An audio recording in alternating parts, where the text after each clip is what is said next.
Ser podcast. Axel, ¿por qué Zeno de Bast? Pues porque es el hombre o jovenzuelo, que ha resuelto una duda que en Bélgica existía desde que se retiraron Kompany y Vermaelen. ¿Quién iba a ser el tercer central en el Mundial? Yo creo que hace 4 años nadie pensaba en De Bast y de repente ha emergido y parece que va a ser el titular. Coacher. La bestia Lukaku que orienta balón. La fa Brasil.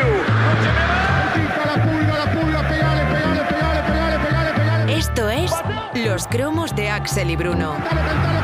Qatar 2022. Cuarta entrega de Los Cromos de Axel y Bruno. Hemos hablado de centrocampistas, de atacantes hasta ahora y hoy tocaba ya un defensa. Abrimos el sobre y nos sale Zeno de Bast, el joven central de la selección de Bélgica. Me acompaña como cada día Axel Torres. Hola Axel, ¿qué tal? Muy buenas. ¿Qué tal, Bruno? Muy buenas. Jornadón el que vivimos ayer con sorpresas. Bueno, luego se verá reflejado en nuestros votos, pero jornada para disfrutar la de ayer, la tercera del Mundial.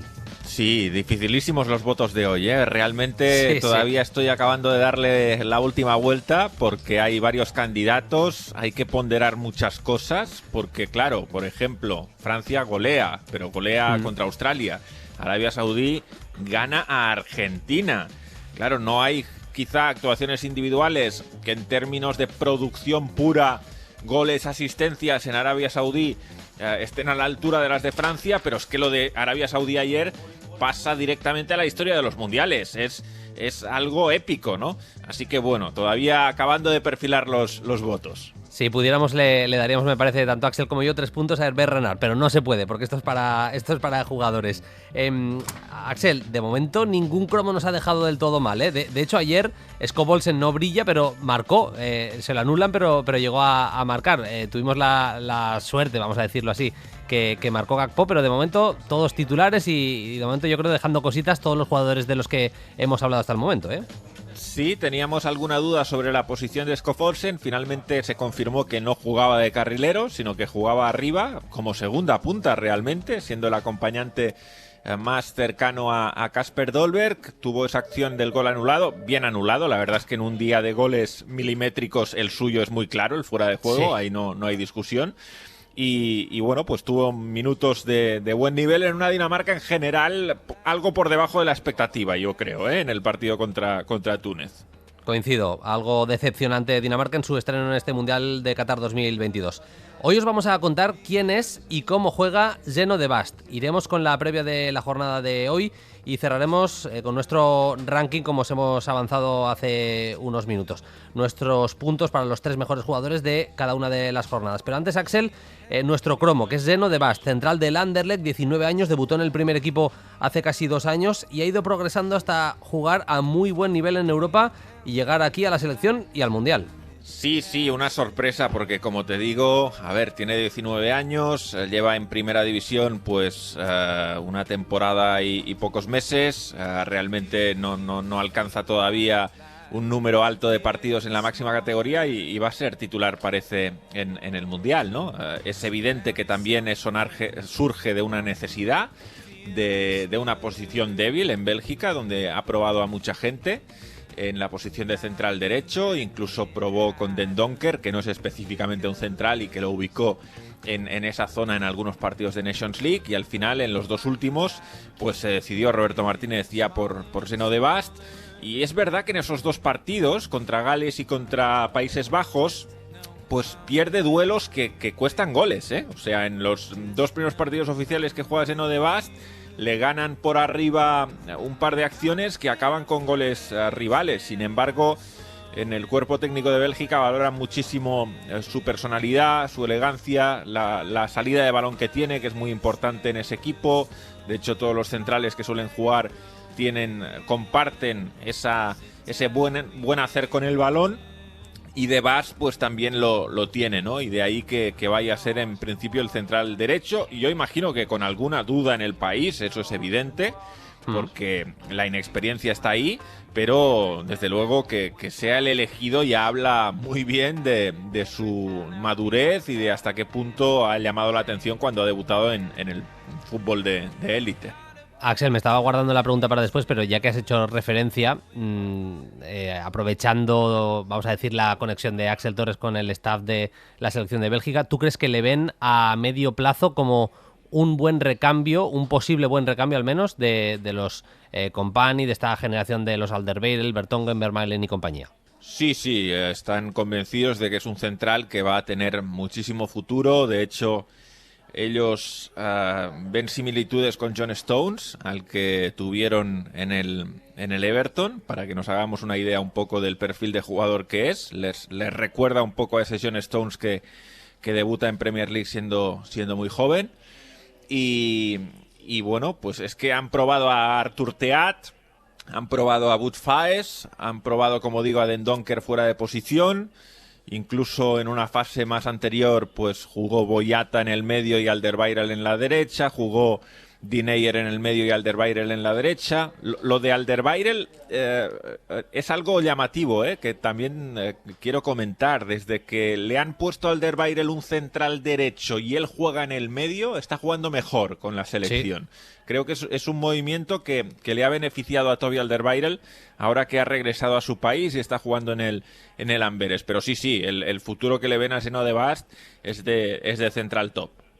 Es que eso es interesante. Alderweireld, yo creo que su posición ideal era la de central por la derecha en una línea de 3 hace años. Ahora seguramente ha perdido algo de físico y siendo el central del medio no tiene que corregir tanto, no tiene que salir tanto de manera agresiva a anticipar. Es un poco el que se puede quedar un poco más guardando las espaldas al resto y le estamos viendo bastante más cómodo, como decía Axel, incluso con balón, con envíos en diagonal que están dándole mucho, creo, a la selección de Roberto Martínez. Yendo a las características de Bast, a mí me parece muy bueno en conducción, muy bueno pasando. Me gusta sobre todo que es agresivo, que con balón busca siempre hacer cosas que hagan daño al rival. Lo hemos visto jugar en Europa este año con el Anderlecht también a buen nivel. Axel, no sé tú con qué te quedas. De todo lo bueno que tiene de Bast, ¿qué destacarías por encima del resto de cosas?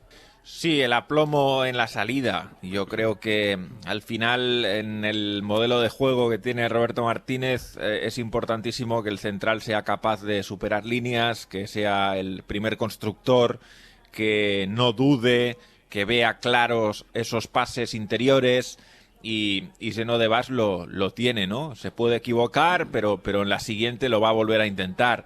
Y yo creo que eso es muy importante para un entrenador que quiere claramente tener una salida limpia de balón y empezar a construir desde atrás, ¿no? Esa es la razón por la que creo que lo antepone a centrales como Theat o como Faes, que quizá a nivel defensivo estén por encima y tengan más experiencia ya en el primer nivel, pero que no tienen esa claridad con la pelota que tiene Zeno de Bast. De Bast entra en la academia del Anderlecht a los 7 años, hace ahora 12 años, ha sido fiel al Anderlecht, debutó Axel en el primer equipo y se salta, ha estado en todas las categorías inferiores de Bélgica y se salta una de ellas, una de las categorías, la sub-21, ¿no? Según los apuntes que tengo, no ha jugado nunca con la sub-21 porque debutó con el Anderlecht y ahí ya su progresión fue muy grande y directamente se fue al primer equipo, Sí, él debuta en mayo de 2021 en el primer equipo. O sea que estamos hablando de que hace un año y medio. Hasta hace un año y medio este chico no había pisado primera división y, como dices, no había pisado la categoría que por edad le correspondería justo por debajo de la primera división, ¿no? O sea que le ha cambiado la vida de forma extraordinaria en los últimos 18 meses. Y lo ha sabido asimilar y eso creo que también es muy importante, ¿no? Y es algo en lo que se fijan a la hora de darle la oportunidad. Sí, hasta ahora toda la carrera en Anderlecht, incluidas inferiores. Bueno, tuvo 2 años de niño en un club local, pero prácticamente yo creo que cuenta poco. Y vamos a ver qué futuro le espera. Como suele ocurrir en los cromos que estamos haciendo, pues el Mundial seguramente va a tener un peso importante. Vamos a ver si pule esos pequeños defectos en acciones defensivas, sobre todo en acciones de pura agresividad, en las que fue superado por Virgil van Dijk, por Kiefer Moore, por jugadores que evidentemente en juego aéreo son superlativos, o sea, no le ganaron unos cualquiera, le ganaron jugadores muy, muy expertos en eso. y bueno, yo creo que es el puntito de duda que evidentemente tiene que existir, porque bueno, yo creo que todavía no es un central 100% hecho, ¿eh? No estamos hablando de un producto acabado, sino que estamos hablando de un central que tiene que progresar en algunos aspectos, pero que tiene buena pinta. Yo te diría sobre todo también que no está del todo hecho a nivel físico, porque es muy delgadito y seguro que me da la sensación, vaya, que van a querer trabajar con él en gimnasio y demás, y que físicamente va a cambiar, y eso seguramente le haga cambiar como central, le haga más potente en los duelos, igual un poquito menos rápido. Bueno, veremos cómo es la evolución, pero es un central que tiene muy buena pinta y que comparte vestuario tanto en la selección como también a nivel de clubes en el Anderlecht con Jan Vertonghen, que ha fichado procedente del Benfica, firmado este año por el conjunto de Bélgica. Vamos a escuchar lo que dice De Bast de la importancia de tener a Vertonghen al lado. Ja, ik denk dat het voor een speler als mij heel tof is en heel leerrijk om met een speler als Jan Vertonghen naast mij te spelen. En dice De Bast que tener a Vertonghen al lado en el club y la selección le ayuda, que ha sido más fácil integrarse al grupo de la selección belga porque él le podía consultar lo que fuera, que le ayudó a conectar con el resto del grupo y con el resto de jugadores. En definitiva, que ha sido muy importante que le apadrine, vamos a decirlo así, el bueno de Jan Vertonghen, que no sé si podría ser su padre, sería un padre muy joven, pero vamos, que es verdad que le está haciendo un poco de padrino. Axel, para cerrar con el cromo, hacíamos ayer la reflexión, hablamos de Skop Olsen, que es jugador del Brujas. Se está convirtiendo el fútbol belga en los últimos tiempos en un vivero interesante de... A ver, no voy a decir que es un Dortmund, un equipo de ese nivel, ¿no? Que ficha a grandísimos, a megacracks, jóvenes talentos que acaban siendo jugadores top mundial, pero bueno, en el Anderlecht hemos visto la irrupción de Sergio Gómez, en el Brujas tenemos muchos casos de Ketelaere, el propio Skop Olsen ahora. Hay buenos jugadores interesantes, al menos en algunos de los clubes de la Liga Belga, y cada vez más, ¿eh?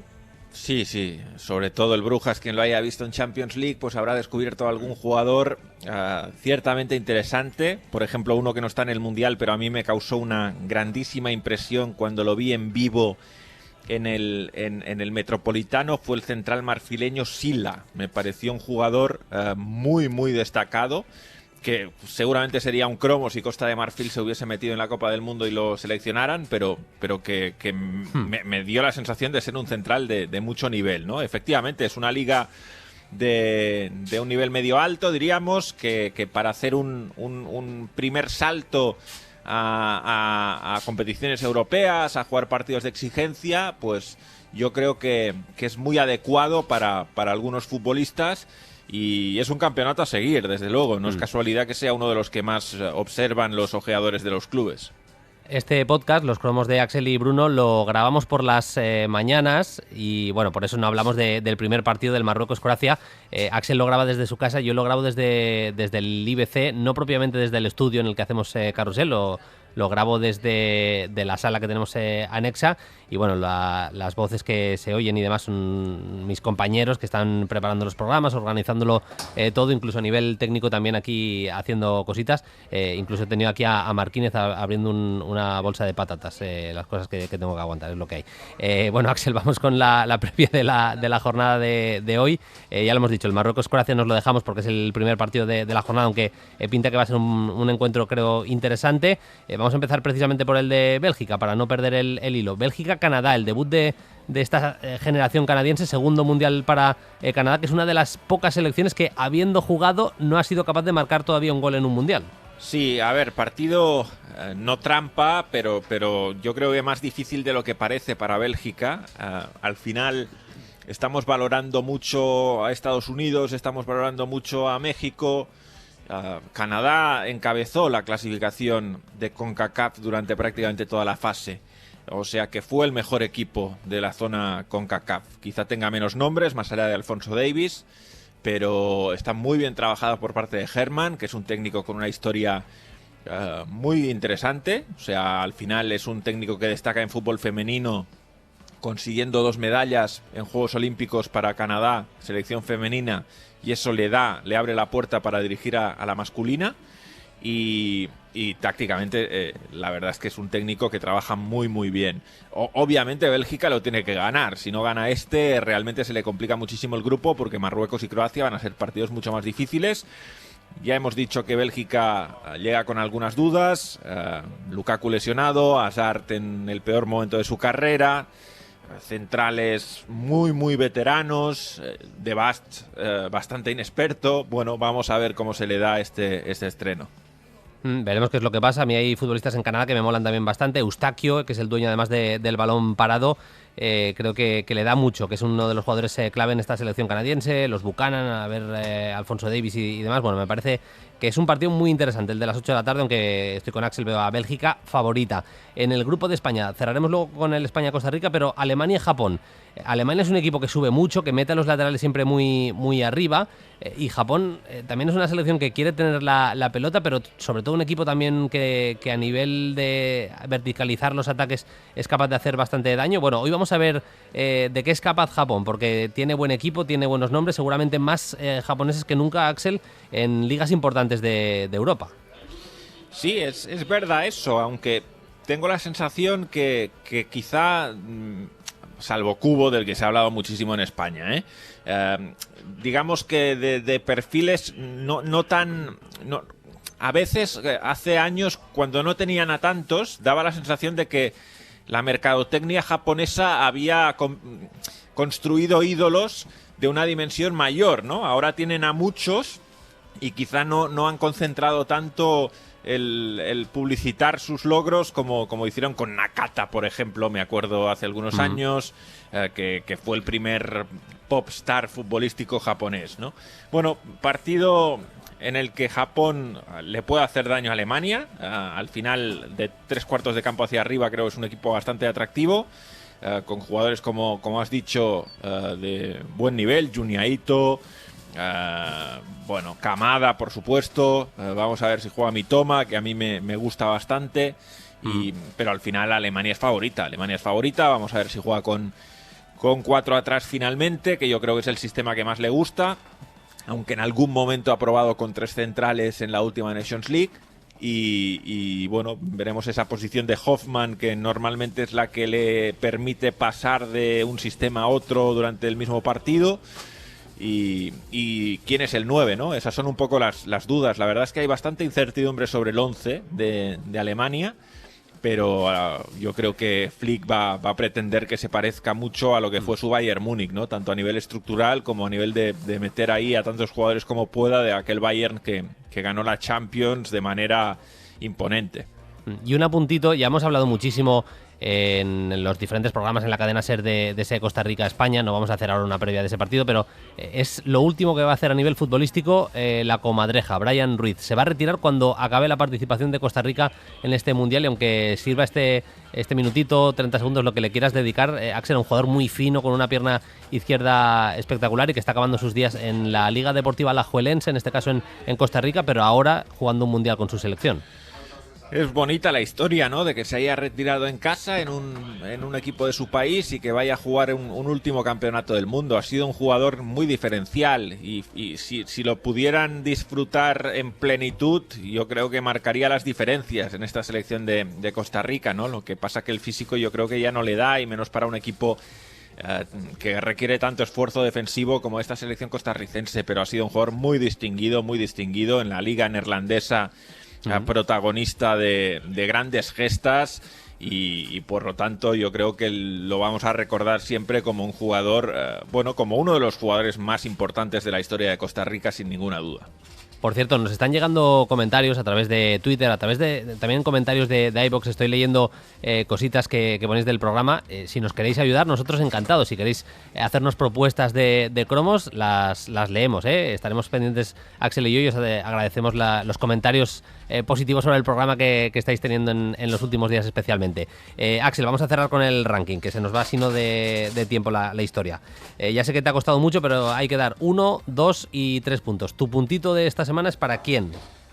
Pues vamos a dárselo a Kylian Mbappé, que participó en 3 goles e incluso pudo marcar alguno más. Me ha costado mucho porque hay actuaciones en Francia muy buenas, pero solo voy a poner a 2 finalmente de Francia. Me parece que hoy lo vamos a clavar Axel y yo, tengo la intuición. Porque yo también le he dado un puntito a Mbappé. Fíjate que yo creo que está fallón, que tiene algunas opciones de marcar bastantes más goles, pero al final es un generador de peligro de un nivel, Kylian Mbappé, que le tenía que poner de alguna manera en el puntito, en mi puntito para Kylian Mbappé. ¿Tus 2 puntos para quién? Yo creo que no lo vamos a cuadrar porque mis tres puntos son bastante raros. A ver, voy a dar 2 a Adrien Rabiot, que jugó una muy buena primera parte. Muy buena primera parte sobre todo. Marca gol, asiste. Además, en el gol en el que asiste roba. O sea, fantástico Rabiot. Pues no lo vamos a clavar. Yo le he dado 2 puntos a Antoine Griezmann, que me parece que se pegó una exhibición y creo que esta versión del Griezmann centrocampista es una versión superlativa. Es verdad que el asterisco de Australia y todo lo que queramos, pero me encantó el bono de Griezmann, que creo que con Giroud por delante juega bastante más cómodo. Axel, ¿y tus 3 puntos para quién son? Me ha dolido dejar fuera a Griezmann, porque coincido absolutamente en lo que dices. Bueno, pues creía que tenía que ser uno de Arabia Saudí y el portero hizo 2 paradas, pero luego me dejó alguna duda en una salida y a mí el que me impresionó de verdad fue el central Tambakti, el número 17 de Arabia Saudí. Me pareció un escándalo. Sí, lo comparto totalmente, pero yo me he puesto muy poco resultadista. Al final que le he dado 2 puntos a Griezmann, y por el golazo que marcó y por todo lo que supone. El partido de Aldaussari no fue nada del otro mundo. Estoy muy de acuerdo con Axel que Tambakti, el central, estuvo a un nivel brutal, pero le he dado los 3 puntos a Aldaussari porque el gol es un golazo brutal y creo que es además de los que vamos a recordar durante mucho tiempo. Axel, si te parece, mañana hay una jornada chula también, va a debutar Brasil, tenemos bastantes alicientes, así que volvemos mañana con los cromos, ¿te parece? Perfecto, un abrazo, Bruno. Mañana más, un abrazo. Nosotros volveremos mañana con más cromos, con los cromos de Axel y Bruno. Adiós.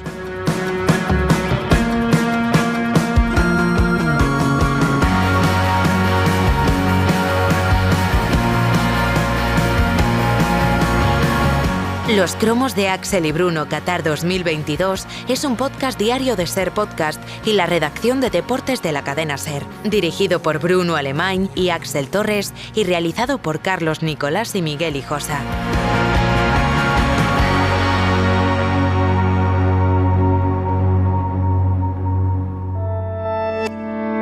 Cadena SER. La radio.